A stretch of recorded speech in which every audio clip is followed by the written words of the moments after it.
Hello students, welcome to my YouTube channel. आज मैं आप सभी के लिए फिर से एक वीडियो लेके आया हूँ जिसमें हम एक्सरसाइज 1.2 का थ्योरम, उसके एग्जाम्पल्स और उसके क्वेश्चन को डिस्कस करेंगे। तो आइए स्टार्ट करते हैं। तो देखिए, सबसे पहले हम थ्योरम को रीड करेंगे। लिखा है let P be a prime number if P divides A square then P divide A where A is a positive integer. तो सबसे पहले मैं इसको तुम्हें छोटे से एग्जाम्पल से बताऊंगा जिससे तो आपको एक क्लियरिफिकेशन होगा कि हाँ, ये कैसे फिट बैठता है। तो जैसे मैंने सबसे पहले लेट किया कि लेट मैंने ये कर लिया कि पी एक प्राइम नंबर है और मैंने उसको 7 लेट कर लिया है, और उसके दो फैक्टर होंगे 1 और 7, क्योंकि 7 एक क्या है, प्राइम नंबर। उसके बाद मैंने ए स्क्वायर ले लिया 49। तो आपको ये बात पता है, इसमें लिखा हुआ है कि P डिवाइड्स ए स्क्वायर। अगर हम यहाँ पे ए स्क्वायर को डिवाइड करेंगे P से, यानी कि 49 को डिवाइड करेंगे P से, तो आगे क्या बताया गया कि देन P डिवाइड्स A। इसका मतलब ये है कि अगर मैं 49 को फर्दर ब्रेक करूंगा तो 7 इंटू 7 लिख सकता हूँ, और P हमारा क्या है, 7। तो आप देखिए, ये 7 हमारा A हो गया इंटू A अपॉन P। क्योंकि मैं अगर यहाँ पे a का वैल्यू निकालूंगा तो अंडर रूट 49 आएगा और इज इक्वल टू आपका 7 आ जाएगा, यानी a इज इक्वल टू आपका आ गया 7। ठीक है। तो ये तो था एक तरीका जिससे समझाने के लिए कि आप इसको कुछ इस तरीके से भी समझ सकते हैं, लेकिन हमें थोड़ा सा और डीप में जाना है। कैसे? आप लोगों के दिमाग में एक ये आइडिया आया होगा कि यहाँ पे लिखा हुआ है कि a is a positive integer, तो आप फ्री हैं, आप a का कोई भी वैल्यू ले सकते हैं। यहाँ तो मैंने क्या किया कि मैंने प्राइम नंबर 7 लिया और a स्क्वायर उसी का स्क्वायर ले लिया, तो ये मेरा सॉल्व हो गया।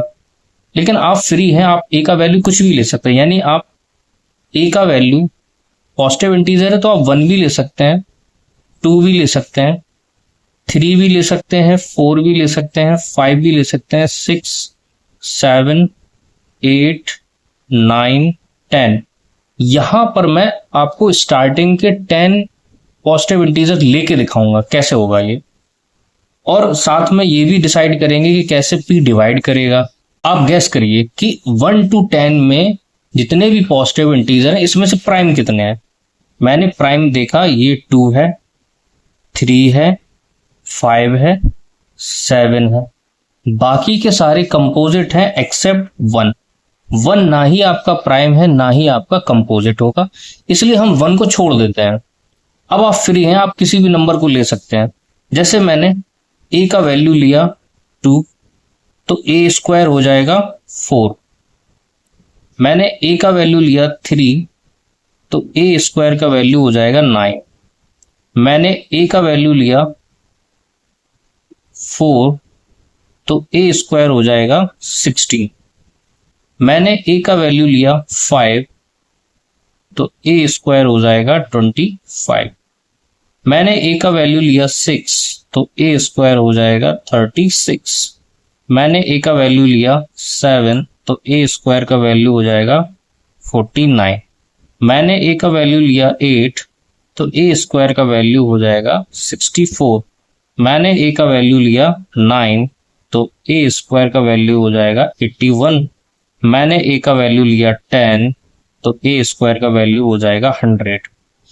अब आप देखिए, मैंने सभी का स्क्वायर किया तो वैल्यूज कैसे निकल गए। ये एक आपका प्राइम नंबर था, जब मैंने इसका स्क्वायर किया तो एक कंपोजिट नंबर लिखा, लेकिन अगर हम इसके फैक्टर करेंगे तो इसमें 2 इंटू 2 होगा। 3 आपका एक प्राइम नंबर था, लेकिन जब मैंने इसका स्क्वायर किया तो 9 आया, तो मैं जब इसका फैक्टर करूंगा तो 3 इंटू 3 आया। जब मैंने 4 का स्क्वायर किया तो 16 आया, तो 16 के भी मैं अगर फैक्टर करूंगा तो 2 इंटू 2 इंटू 2 इंटू 2 आया। यानी कि मैं अगर सभी के धीरे धीरे फैक्टर करता जाऊं तो सभी के जब फैक्टर होंगे तो प्राइम नंबर्स में ही फैक्टर होंगे। यानी अगर मैं 5 को भी ब्रेक करूं तो 5 इंटू 5 आएगा। अगर मैं 36 को ब्रेक करूं तो 36 हो जाता है आपका 6 6 36, यानी 2 इंटू 2 इंटू 3 इंटू 3। अब आप गौर करिए कि सभी के जो फैक्टर हैं वो प्राइम नंबर्स ही हैं, है कि नहीं है। और अगर कोई भी एक प्राइम नंबर किसी ए स्क्वायर को डिवाइड कर रहा है तो जाहिर सी बात है उसके फैक्टर को तो ऑटोमेटिकली वो डिवाइड करेगा।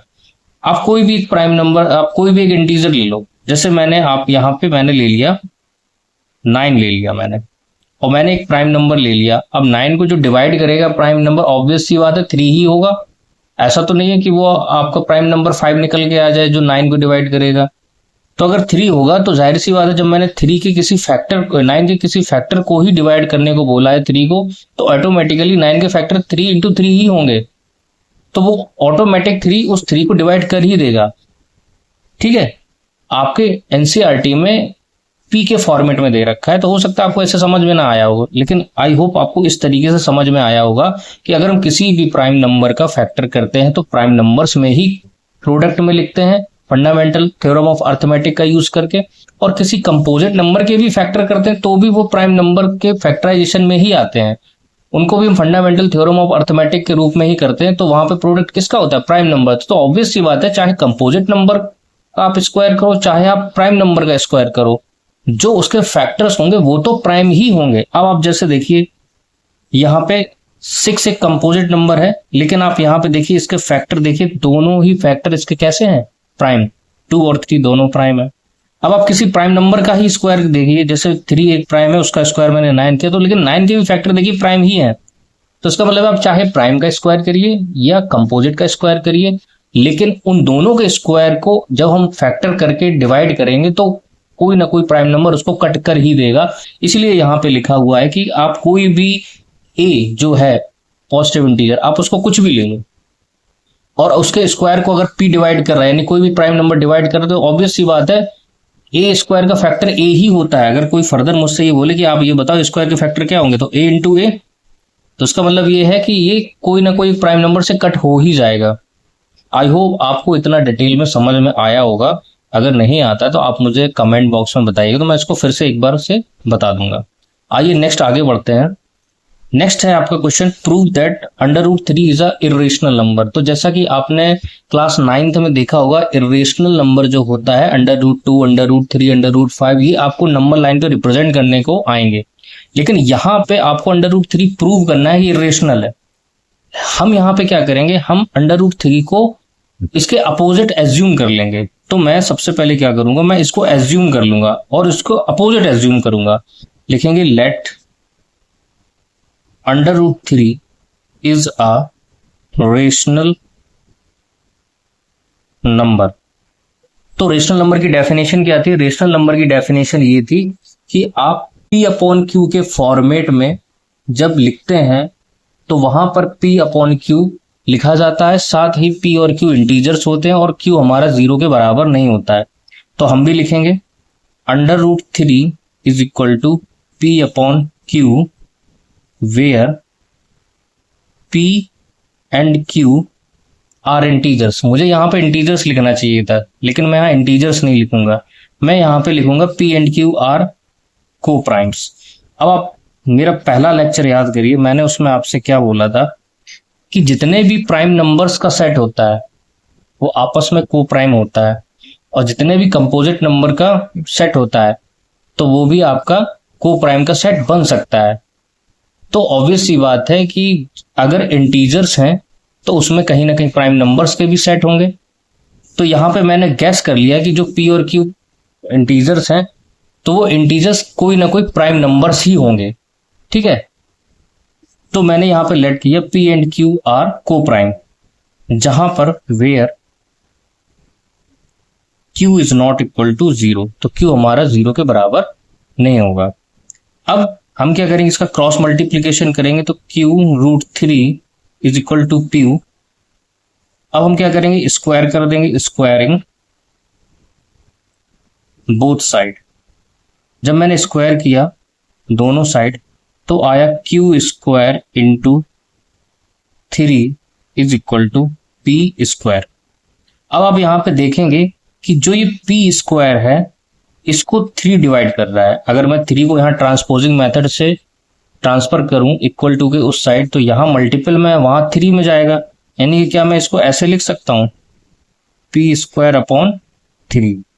अगर मैंने इसको इस तरीके से लिखा है तो आप देख रहे हो कि यहाँ पी स्क्वायर जो कि एक को प्राइम था उसको डिवाइड कर रहा है कौन 3। अच्छा, डिवाइड ये कब करेगा? जब कहीं ना कहीं इसके अंदर 3 का ही कोई फैक्टर होगा। तो इसका मतलब यहां पे हम क्या लिखेंगे, P square is divisible by 3, so p is also divisible by 3। ये मैंने कहां से लिखा है? ये मैंने आपके थ्योरम से ही लिखा है, जो मैंने ये थ्योरम आपको अभी पढ़ाया था। ठीक है, तो मुझे ये इक्वेशन देख के ये समझ में आया है कि पी स्क्वायर जो है वो डिविजिबल है 3 से, तो इसका मतलब पी भी जो इसका फैक्टर होगा वो भी 3 से डिविजिबल होगा। अगर ये डिविजिबल होगा तो क्या हम लेट कर सकते हैं P is equal to 3a, जहां पर a इज एन इंटीजर। मैंने a को एक इंटीजर माना है। देखिए p अगर डिविजिबल है 3 से तो जाहिर सी बात है उसमें कहीं ना कहीं 3 का मल्टीपल होगा, तभी तो डिविजिबल होगा। तो इसीलिए मैंने यहाँ पे p is equal to 3a let कर लिया। अगर मैंने इसको लेट किया है तो फिर से क्या करेंगे, स्क्वायरिंग करेंगे, स्क्वायरिंग बोथ साइड। मैंने दोनों साइड मैंने स्क्वायर किया तो आया P square is equal to 3 का स्क्वायर करेंगे तो 9, a का स्क्वायर करेंगे तो a। अब आपने क्या देखा, p जो है, p का जो वैल्यू है वो वैल्यू क्या है, q स्क्वायर 3। तो मैं इस वैल्यू को यहां पुट करूंगा। जब मैं इस वैल्यू को यहां पुट करूंगा तो q square into 3 is equal to 9 a square. अब 3 से इसको कट करो, जब आप 3 से इसको कट करोगे तो 3 टाइम्स आएगा, यानी q square is equal to 3a square. और ये 3 जब यहाँ डिवाइड में जाएगा तो q square is equal to 3 is equal to a square. अब आपने यहाँ पे भी क्या देखा, जो चीज आपने यहाँ नोटिस की थी वही चीज आपने यहाँ पे नोटिस की कि q स्क्वायर भी डिविजिबल है 3 से। तो यहाँ पे हम क्या लिखेंगे, q square is divisible by 3, so q is also divisible by 3। ये दोनों ही फैक्ट जो लिखे हैं मैंने थ्योरम से रिलेट करके लिखे हैं फैक्ट। अब आपने यहां पर भी देखा कि जो p है वो 3 से डिविजिबल है, यहां पर भी आपने देखा कि q जो है वो 3 से डिविजिबल है। और यहां हमने क्या लेट किया था कि p एंड q आर को प्राइम सॉरी। तो जो p और q अगर को प्राइम है तो इसका मतलब इनके 1 से ज्यादा, 1 के अलावा कोई इसका फैक्टर होना ही नहीं चाहिए था। को प्राइम का तो यही डेफिनेशन होता है ना कि कोई भी ऐसा सेट नंबर्स का जिसका फैक्टर 1 के अलावा कोई और कॉमन फैक्टर हो ही ना। यहां तो आप देख रहे हो कि 3 से दोनों डिविजिबल हो रहे हैं, यानी कि इनका एक के अलावा और कौन सा फैक्टर निकल गया है, 3। So this contradiction has arisen। ये जो कंट्राडिक्शन है वो क्यों आया, due to our wrong assumption. ये कंट्राडिक्शन क्यों आया, क्योंकि हम लोगों ने गलत लेट कर लिया था। हमने लोगों ने क्या लेट कर लिया था कि √3 is a rational number. Actual में अगर को प्राइम है p एंड q तो उनके एक से ज्यादा फैक्टर नहीं होने चाहिए थे, यानी 1 के अलावा कोई भी कॉमन फैक्टर नहीं होना चाहिए। तो लेकिन यहां तो आप देख रहे हो कि 3 भी इसका कॉमन फैक्टर निकल आया, तो इसलिए ये कंट्राडिक्शन आ गया। इसीलिए √3 हमारा क्या है, सो √3 इज अ इर्रेशनल। तो ये है आपका पूरा एक प्रोसेस इस क्वेश्चन को सॉल्व करने का। और इस क्वेश्चन को बेसिकली जब हमें सॉल्व करना है तो रटना नहीं है। बच्चे क्या करते हैं, रट लेते हैं, टीचर्स रटवा देते हैं कि आपको ये लैंग्वेज ऐसे से लिखनी है, लेकिन आपको इस लैंग्वेज के पीछे भी देखना है कि आपको कैसे इसको सॉल्व करना है। हमारा मेन मोटिव ये नहीं है कि हमने इसको ऐसे लेट कर लिया इसके कंट्राडिक्शन में, फिर आगे चल के इसके कंट्राडिक्शन बना दिया। अगर हमने कंट्राडिक्शन बनाया है तो हमने क्यों बनाया है उसको पूरे तरीके से समझाना है। तो उस तरीके से हमें सॉल्व करना है। आई होप आपको समझ में आएगा। अभी और इसमें क्वेश्चन है, हम और सॉल्व करेंगे तब आपको अच्छे समझ में आएगा। इसके बाद नेक्स्ट एग्जाम्पल है example 6, so that 5 minus root three is irrational.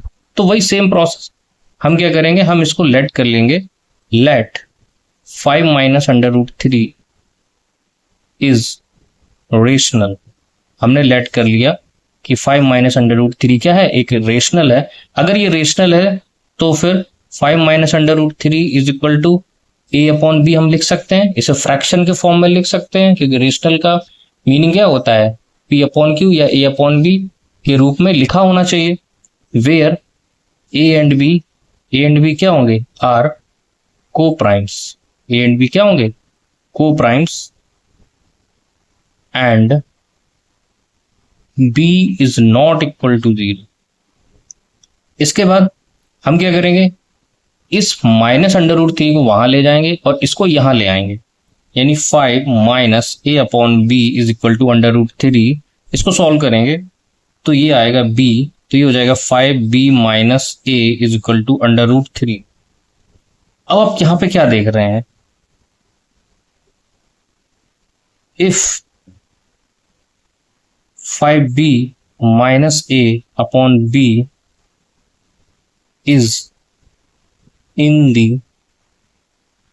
form of P upon Q, that is rational, so it cannot be equal to under root three. मैंने क्या देखा कि 5b minus A upon B ये p upon Q के form में है।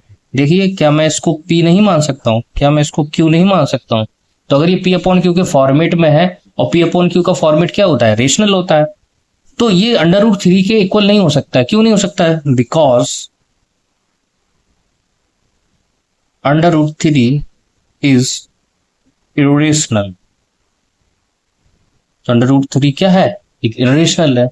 So this assumption is wrong। तो जो हमने एज्यूम किया था वो क्या है, रॉन्ग है। Under root three 5 minus under root three is an irrational. तो under root 5 minus under root three क्या हो जाएगा, एक इरेशनल हो जाएगा। आगे बढ़ते हैं हम लोग।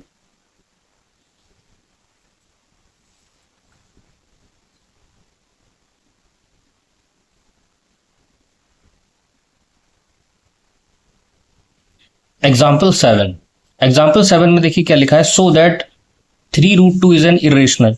इसको भी हम लोग वही लेट करेंगे, let 3 root two is rational. ये क्या है, एक रेशनल नंबर है। अगर ये रेशनल नंबर है तो under 3 under root two is equal to P upon Q, where P and Q are coprimes. P and Q क्या होंगे, को प्राइम्स होंगे, and Q is not equal to 0। Q हमारा 0 के बराबर नहीं होगा। तो हम क्या करेंगे, under root two is equal to 3 को वहां ट्रांसफर कर देंगे, पी अपॉन 3 क्यू। हमने क्या देखा, अंडर रूट टू किसके बराबर है, P upon 3 Q. If P upon 3 Q is in the form of A upon B, that is rational, so it cannot be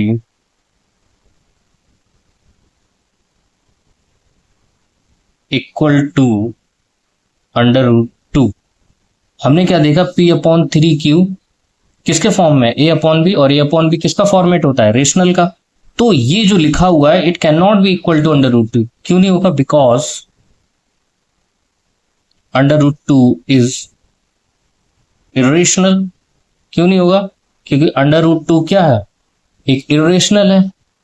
so 3 root two is irrational. तो 3√2 क्या हो जाएगा, एक इरेशनल हो जाएगा।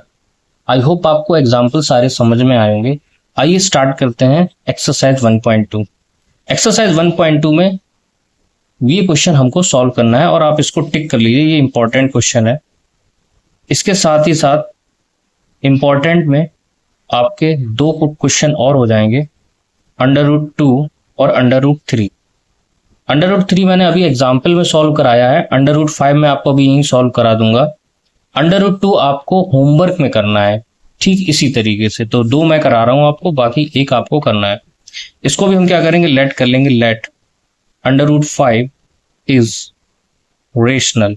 हमने क्या लेट किया, √5 क्या एक रेशनल है, तो it means √5 is equal to a upon b, where a and b are coprimes. a and b क्या है आपके को प्राइम्स, एंड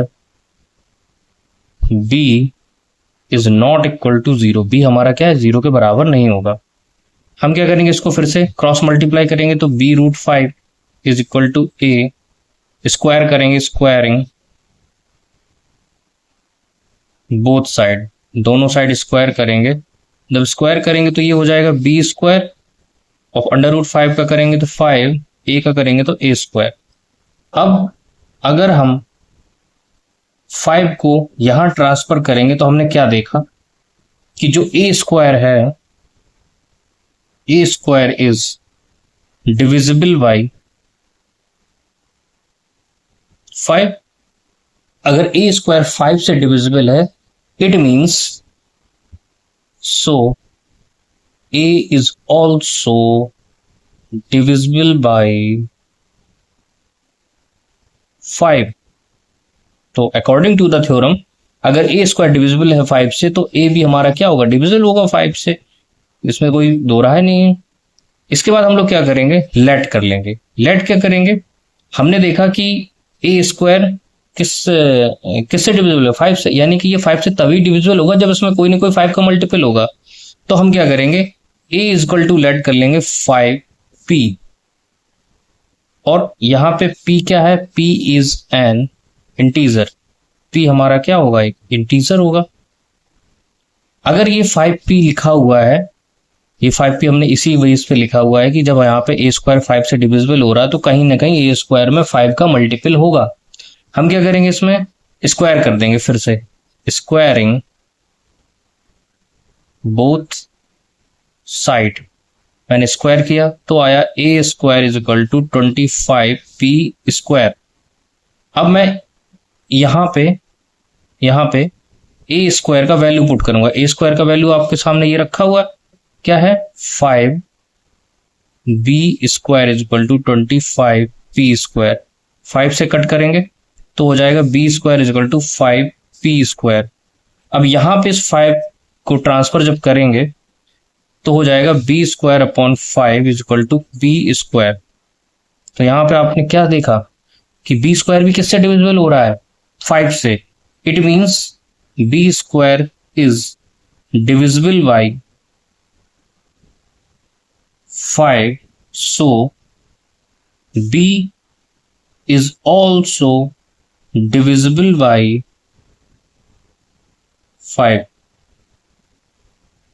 ठीक है, अगर b स्क्वायर डिविजिबल है 5 से, तो इसका मतलब ये है कि b भी जो है वो डिविजिबल होगा 5 से।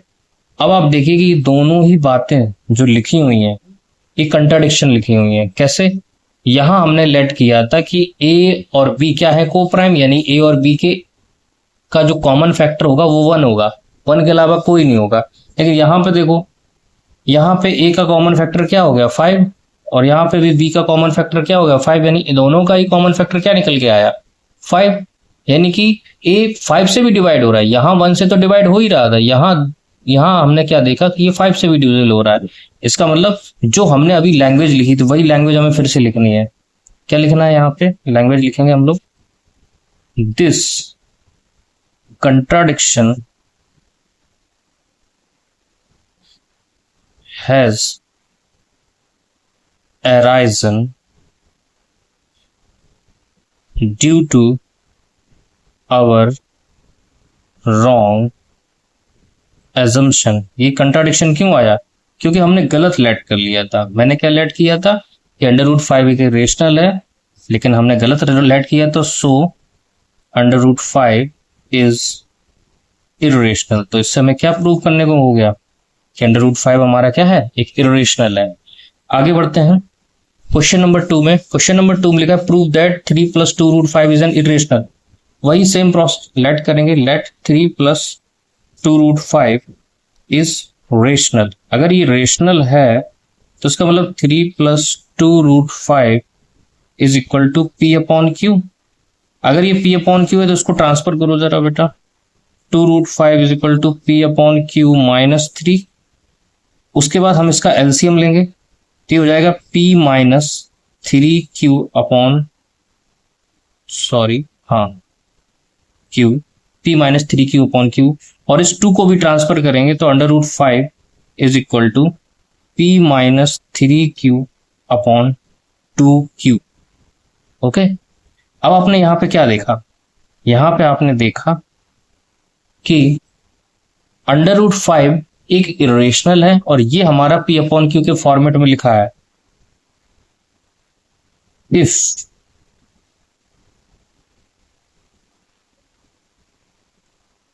P minus 3Q upon Q is in the form of A upon B, that is rational,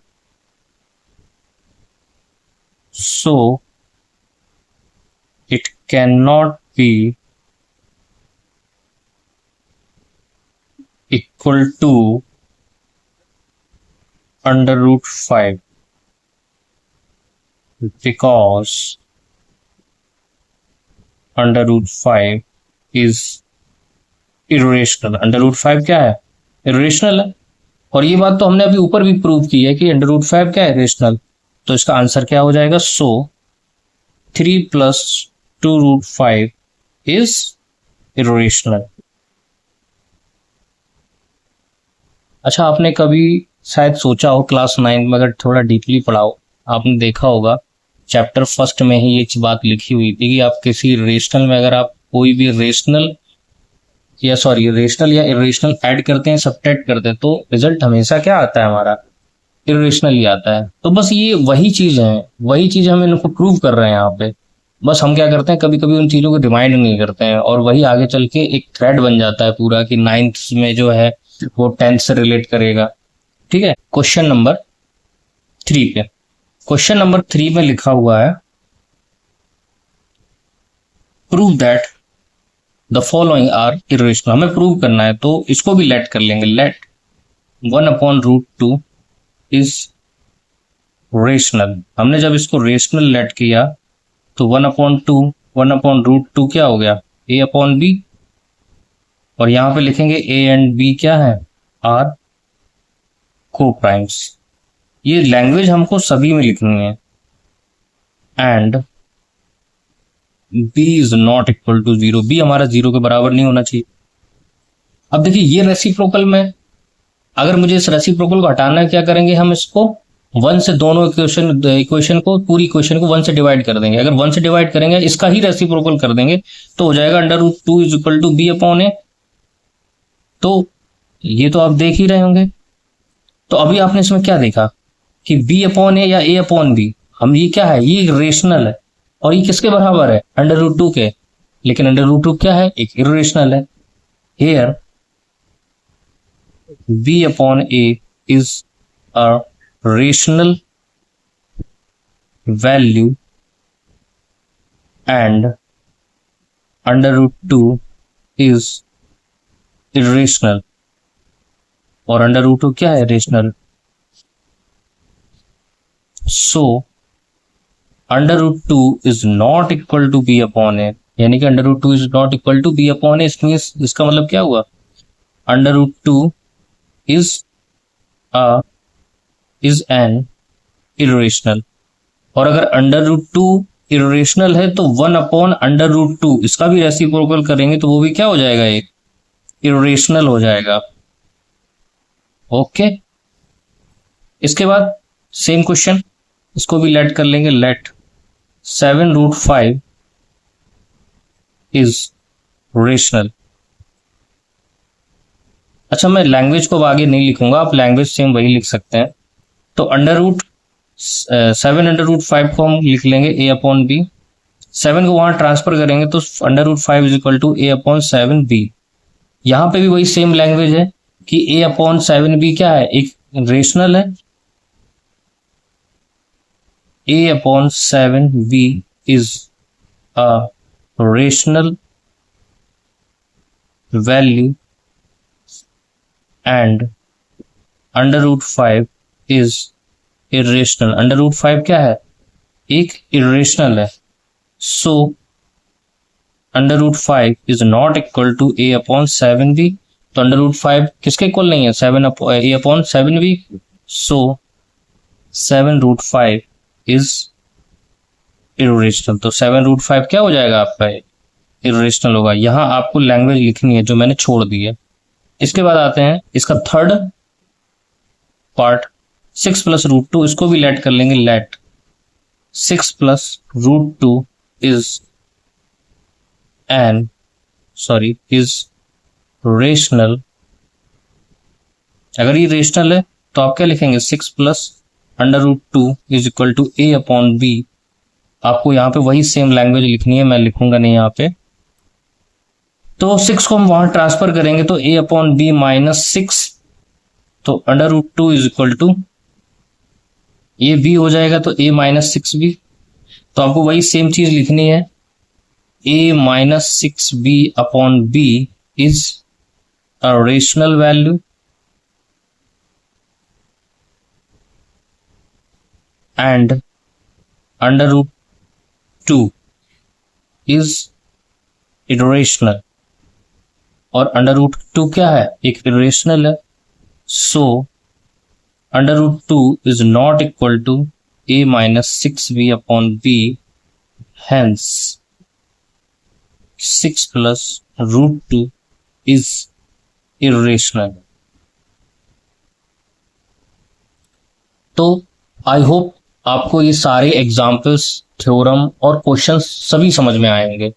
अगर आपको कोई भी क्वेश्चन ऐसा है जो समझ में नहीं आता है या आपको थ्योरम समझ में नहीं आता है तो आप मुझे कमेंट बॉक्स में बताइएगा, मैं इसको फिर से डिटेल में एक बार बताने की कोशिश करूंगा पूरी तरीके से। आई होप आपको वीडियो अच्छा लगा होगा, एंजॉय किया होगा आपने। तो वीडियो को और चैनल को दोनों को ही अच्छे से देखिएगा, चैनल को सब्सक्राइब कर लीजिएगा। आगे मिलते हैं नेक्स्ट लेक्चर में, तब तक के लिए थैंक यू।